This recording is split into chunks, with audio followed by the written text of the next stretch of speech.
How's it going, folks? Welcome to FoundFlix. On this Evening Explained, we're looking at the Ugly Stepsister, where we follow Elvira as she battles against her gorgeous stepsister in a realm where beauty reigns supreme. She resorts to extreme measures to captivate the prince amidst a ruthless competition for physical perfection. The Ugly Stepsister is a strange fantasy mixed with some serious body horror, putting the classic Cinderella story through a horror lens. It definitely skews a lot more towards fantasy than horror. As I was watching it, about 40 minutes had gone by and I was going, is this a horror movie? Then it started tossing in little punctuations of some seriously gnarly stuff, and really the horror is used to show just how horrible Elvira's experience is to achieve a physical beauty standard. I also wish that it was even weirder than it ends up being. And if you're familiar with the story of Cinderella, you can see where things are going pretty quickly. I really wanted there to have been a few more twists or surprises in that regard. Overall, I still did enjoy what we got, it just left me wanting a bit more. So let's check out The Ugly Stepsister, breaking down the story, including the important themes at play,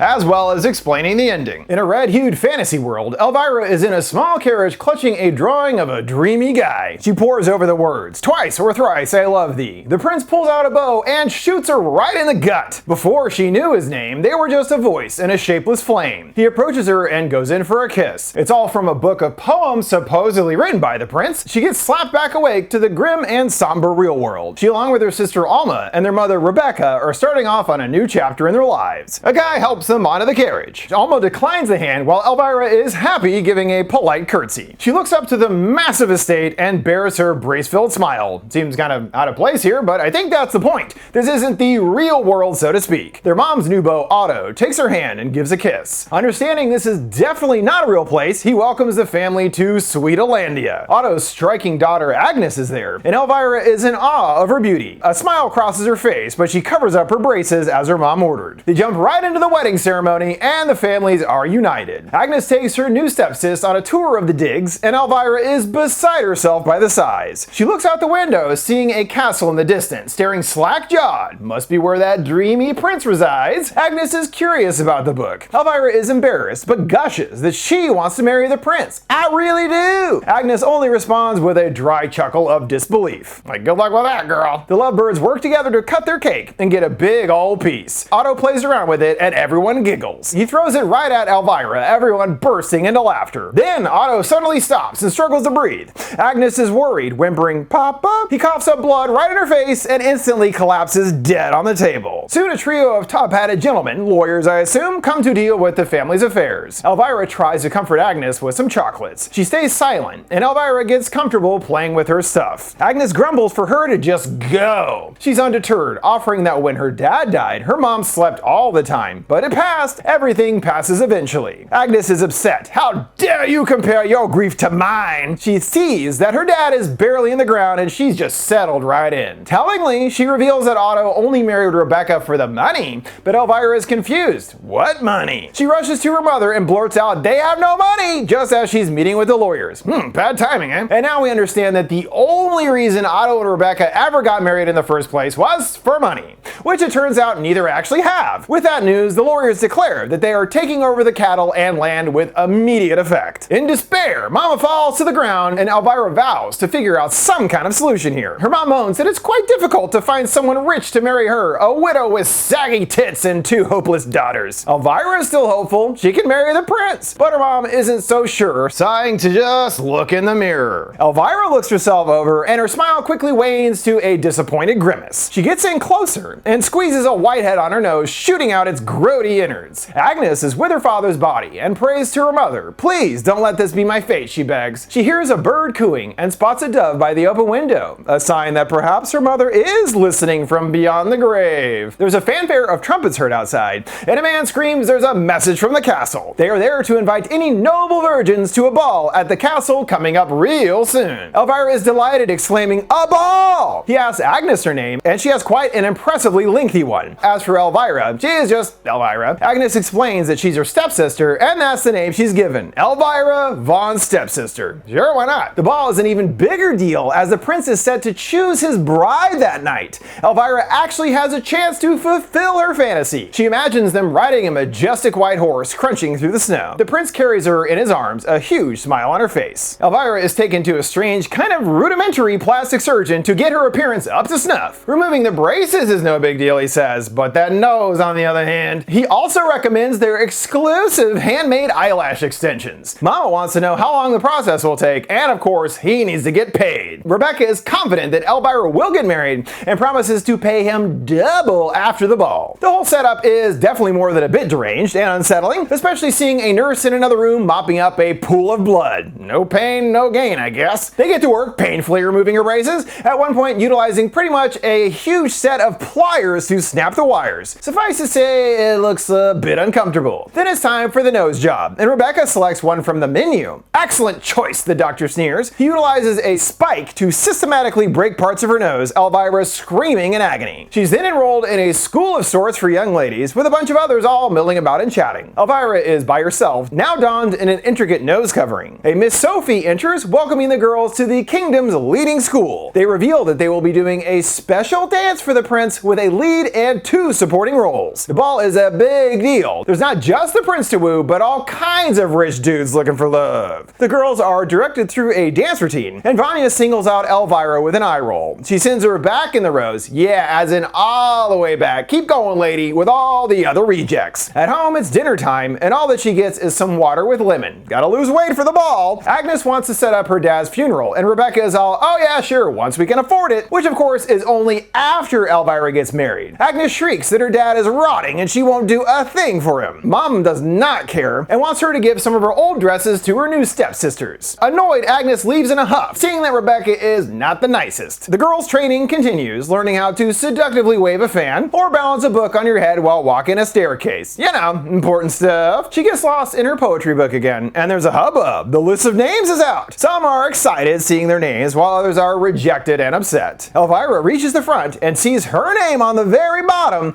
Someone else's was crossed out with hers in their place. She is bowled over and falls back into her fantasy land. The prince lifts her and they gaze lovingly upon each other. Back to the dance lessons, we learn from Vanya that she didn't want Elvira at all. She makes her go through the routine in front of everyone and corrects all of her movements. She does feel that the girl has talent, wasted talent, revealing her mom paid for her to make the cut. Well, she grabs her chin, grumbling to work harder, much harder. Agnes is then brought in along with some other girls. Elvira holds back tears, looking away, knowing that she is not supposed to be here. They try to force her into a dress, but it's gonna take some mending. Elvira moves her clothes, eyeing every inch of her body in disappointment. Seeking solace, she retrieves the remnants of a pastry and chomps down. She does manage to fit into the dress, but looks absolutely miserable. She's waiting along with another girl, seeing that she has that same poetry book. Agnes was in a meeting with Sophie and boasts that she's confident the prince will love her. She spots her sis, staring daggers as she passes by, and now it's Elvira's turn. She's upset, certain that no one will ever choose to be with her. Sophie is surprisingly compassionate, disagreeing with her, and says that she even sees a lot of herself in her. Elvira is shocked, but you're gorgeous, and I'm ugly and fat. Sophie asks to see her nose, and while it is still healing, she's impressed by the work. All that she's doing, she says, is changing what's on the outside to match what's on the inside. She has something for her, handing over a small locket. Her and Alma go for a horse ride, and she shows off the contents of the locket, a tapeworm egg. The idea is for her to ingest it, and then she can eat as much as she wants and still lose weight, because the worm will eat everything. Yeah, I'm sure that'll be just fine, no downsides there. Alma, after hearing this, thinks that she's touched in the head. She scoffs that Elvira does whatever Mama says, and she shoots back, well, she doesn't know about this, and you better not snitch. They bicker a bit more, and Alma decides to straight up leave, taking Elvira's horse as well. She shouts to come back and reminds her, don't tell Mama! The stable boy Isaac is doing his thing, and Agnes pays him a visit. They are obviously together, going for some smooches. She lets him down that she has to marry the prince. He's confused. He thought she loved him. And of course she does. I will never love anyone but you. Leading to some more making out. Elvira eyes the tapeworm egg, seeing the little guy wriggling around inside. She rests it on her lips for a moment before swallowing it down. I sure hope she doesn't regret that decision. Then there's what sounds like a bird dying nearby, and she happens upon the prince along with his two dumbass pals debating whether whether they prefer virgins or whores. Why not both? The prince is facing away, rocking a piss, and then turns to face her. Yep, it is her dreamy dude Julian.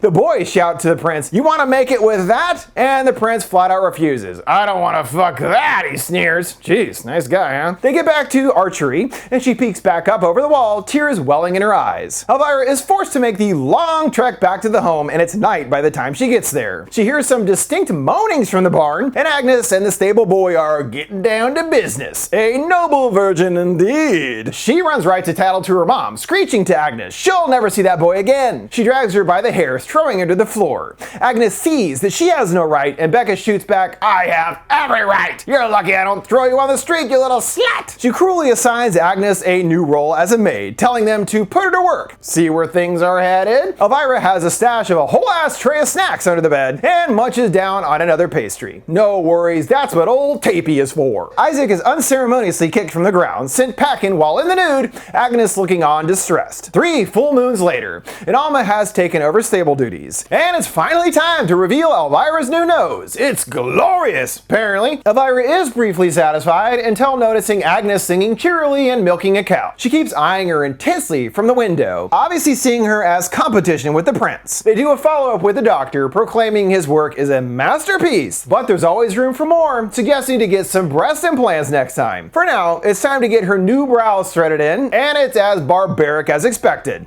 Also seeing one nurse lady missing an eye, so yeah, it doesn't bode well. Still great lashes though. This moment really opens the door into the body horror realm because I was like this the whole time.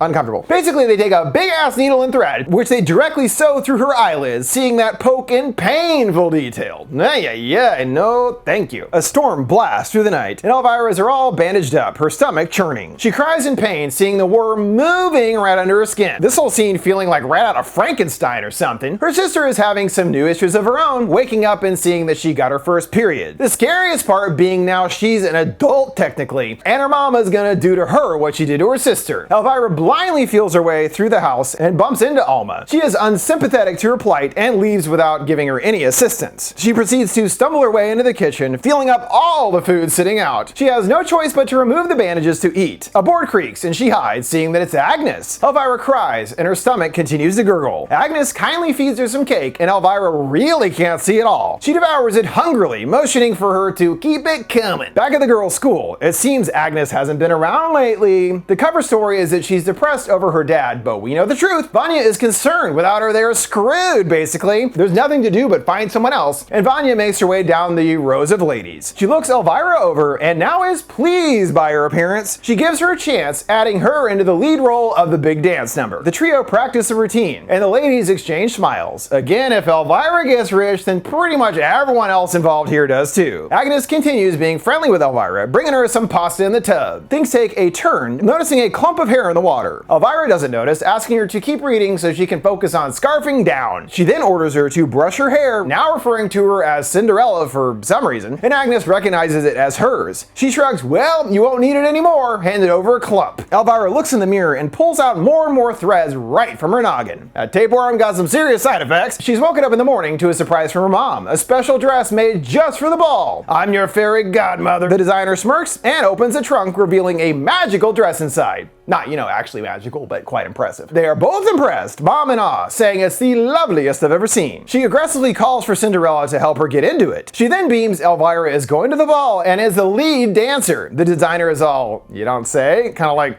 "Her? You sure about that?" He seems to like Agnes, on the other hand, grabbing her face and forcing her into a kiss. Ah, romance. They put Elvira in front of the mirror, and he gets her assets into position, fondling her several times in the process. He can tell that she isn't feeling well, and confirms as much when yanking out a clump of her hair. He hands it to her mom disgusted, and pull it back seeing a serious bald spot there. No worries, he's got a solution, producing an elaborate wig. "Tomorrow, you will make us rich," he smiles, and then calls to Rebecca, "I'm ready for you. Time to make a payment." Wink, wink. Elvira sneaks upstairs with a platter of food and is stopped in her tracks by painful stomach pangs. Also hearing her mom getting banged in the other room, Agnes is in search of something for herself to wear and grabs a pair of slippers from a trunk along with a dress. She bumps into Elvira out in the hall and is adamant, "I'm going to the ball and you can't stop me." Elvira proves her wrong, grabbing the dress and tearing at the fabric. Rebecca joins in on the commotion, her daughter screeching about Agnes going to the dance. Mom is certain that she won't, and Elvira will be the most beautiful girl at the ball. She sends her to get some sleep, and Elvira finds her invitation, clutching it tightly to her chest, which makes her feel better. We see that Otto is really rotting away now, his body covered in maggots. It doesn't deter Agnes, still sleeping on his corpse. A holy light fades in, and a voice calls her name. There is a touch of magic after all, as the spirit of her mother shows up. The maggots are then transformed into silkworms, working to repair her dress, and her shoes in her pocket are now a pair of fancy slippers adorned with bows. With her full ensemble, the spirit says no one will recognize her, but she warns, at midnight your coach will turn into a pumpkin. Now word from this week's sponsor, Mood. Mood is an online cannabis company that is revolutionizing how we deal with life's challenges, from sleepless nights to stress-filled days. They've created an entire lineup of functional gummies for specific health concerns. Don't worry, it's all made from 100% federally legal THC blends that can be discreetly delivered right to your door. And you can get 20% off your first order at mood.com with promo code ENDING. They have gummies for a huge variety of applications, and one I was specifically interested in was helping you sleep. I was skeptical but hopeful their product would actually work and tried it myself. To my surprise, it actually did make me feel sleepy. Not knock you out or anything, but a mild drowsy effect that actually did help me get to bed. Best of all, not only does Mood stand behind everything with an industry-leading 100-day satisfaction guarantee, but as I mentioned, listeners get 20% off their first order with code ENDING. So head to mood.com, browse their amazing selection of functional gummies, and find the perfect gummy for whatever you're dealing with. And remember to use promo code ENDING at checkout to save 20% on your first order. Then it's finally the big day, and Mom gets Elvira ready. The carriage brings her to the castle, and Elvira drinks in the whole experience, which is quickly soured when her stomach starts gurgling for attention. An announcer does introductions for each of the girls, rattling off personal details like they are all pieces of meat. This is not helped by the weird guy licking some meat in the corner. It's kind of gross and weird. The prince watches on along with his cronies,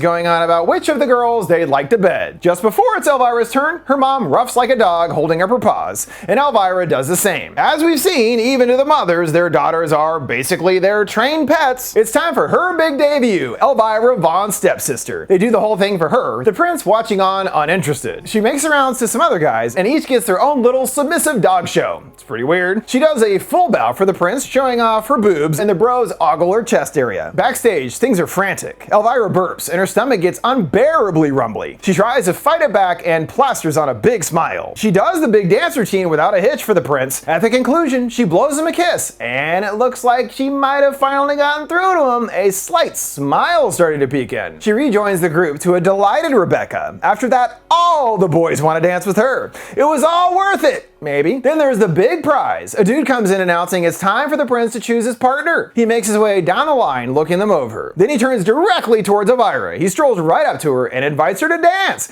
Huzzah! Her dreams are really coming true. Everything is going perfectly until a mysterious new visitor joins the ball, clearly Agnes or Cinderella or whatever. The prince immediately beelines for her, everyone murmuring about who she is. He takes her hand instead, and well, shit, that was certainly short-lived. Elvira loses it and leaves the room. Then she starts getting sick to her stomach. She tries to keep the wolves at bay, but cannot keep it back. She hacks up something black and gross, followed by several more tapeworm eggs. Ooh! Her body is infested at this point. Gross. Her mom storms in, and Elvira cries that she's dying. She tells her to stop the waterworks and drags her up to her feet. There's still a bunch of other great men out there. E is too ill to continue and begins whimpering. Her mom smacks her in the face, demanding to pull herself together. She is thusly forced back to dancing, still able to somewhat function, but with a constant sourpuss expression. It becomes even worse when seeing her stepsister gallivanting with her precious Prince Julian. She dances with some seafood air guy, rambling about her favorite fish, as her stomach is torn apart. She keeps hopping and bopping around the room, things getting more intense and unsettling. Her mom is unbothered nearby, vying for several males' attention. The food then turns into rotting maggots, worms start pouring out of people's mouths, the song getting more and more intense. All the while, Agnes and the prince are still dancing. Elvira goes limp, staring up to the ceiling. ceiling. Agnes's veil drops when she dips, confirming it is indeed her stepsister. Things are put on hold for now as the clock starts to strike midnight. In the fracas, wouldn't you know it, she lost a slipper, and the prince declares, "Whomever fits this shoe, that's who I'll marry." On the carriage ride home, Elvira lets out a primal scream of torment. When stepping out, there's a pumpkin there on the ground.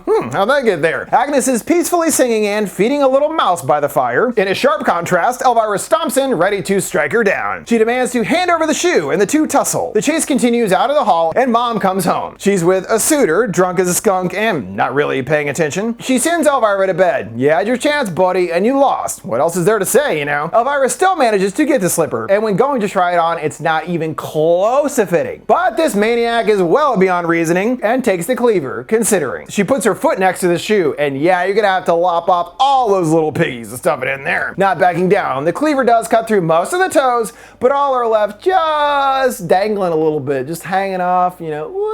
Alma rushes to her aid, horrified, and gets a tourniquet in place. She screams for her to get them off! She's not willing to help, but Mama might. She puts together what her insane daughter is doing here, and she pleads, "Make it fit, Mama!" Rebecca gives her a spoonful of some serious pain meds, liquid cocaine probably, and then lets her down. It was the wrong foot! Oh boy. Meaning she's gonna have to go through that all over again. Is it worth it? This guy's a chump anyway. Good gravy. Rebecca takes over and finishes the hack job on the rest of the toes before moving on to round 2. All the while, the drugs have Elvira so zonked that she doesn't react at all. A voice shouts to her in her dream, and things appear all pretty and perfect. Julian is there along with the rest of the family. He runs up to join her and places the slipper on her foot. It's a perfect match. He proclaims to send a message to the castle. "I have found my beloved, and soon we shall be married." In the morning, reality is a little less rosy. Her poetry book stained in drops of blood. A toe just hanging out on the red rug. There's trumpeting heard from outside, and Elvira shoots awake with a gasp and shiver. Someone announces the prince is on his way. All noble virgins are called outside. Elvira's stomach grumbles, and she is a complete mess. She can't even walk at this point, and tumbles off the bed, landing right on her face, smashing her teeth. She drags herself out into the hall and then falls right down the stairs. She lands bonking herself on the nose and breaks it into a much more gnarled form than ever before. All that suffering was for nothing. Agnes enters, staring at her in complete shock and horror. Elvira can't move anymore and is forced to lie there and listen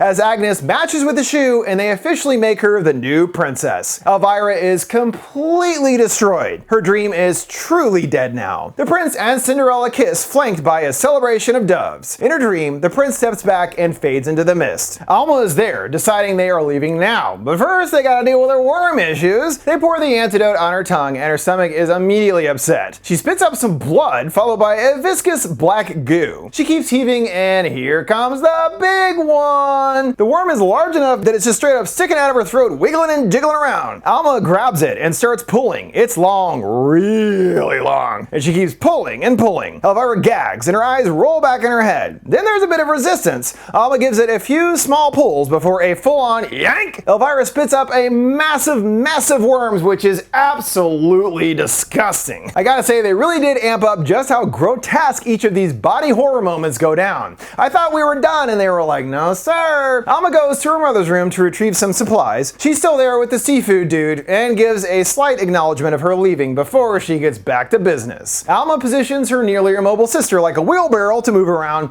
and they can't help but laugh at the absurdity. They get her on a horse and Elvira seems impressed by the creature. "We're out of here," Alma smiles. They yah and climb from the house on to start a new life free from their deranged mother's whims. Well, not the most fairy tale-esque of outcomes, especially for Elvira. At the very least, hopefully the sisters can grow up into their own people rather than what their mother had been molding. That really is the biggest aspect presented in the story, just how far Rebecca was willing to push things to make some cash. It all comes down to a very transactional kind of relationship with, as we saw, women being treated as trained dogs. And of course, it's all about embodying that physical beauty standard as well. Elvira is considered not pretty enough or whatever, and she too is pushed through increasing horrors to hopefully attain that standard, something akin to the substance really. How far are you willing to go to achieve perfection? More specifically in regards to Elvira, it's how far will she go to achieve her fantasy? Her crush on the prince is presented as extremely naive, and even when she meets him and he comes across as a jerk, her dream is unwavering. And it's her mother that sees an opportunity to take advantage advantage of here. Maybe her daughter, with some work, could marry a prince. Rebecca has no limits, and we see her force her kid to those limits and beyond. Even Elvira ends up taking things even further on her own, completely driven by her obsession with Julian. We also see that Rebecca is really all about making money no matter what it takes. To her, that's the only value that a woman has, to marry someone rich to get his money. It's pretty sad, honestly, especially by the end, just there blowing the shrimp guy. Again, hopefully without Rebecca's influence, Elvira will be able to break away from her fantasy and start learning how to accept who she is. It's what's on the inside that counts. That brings us to the conclusion of this ending explained for the Ugly Stepsister. Now, if there's anything else you'd like to see me cover, make sure to send them my way on any of my social media accounts. Make sure to like, subscribe, and follow. Thanks for watching FoundFlix. See you next time.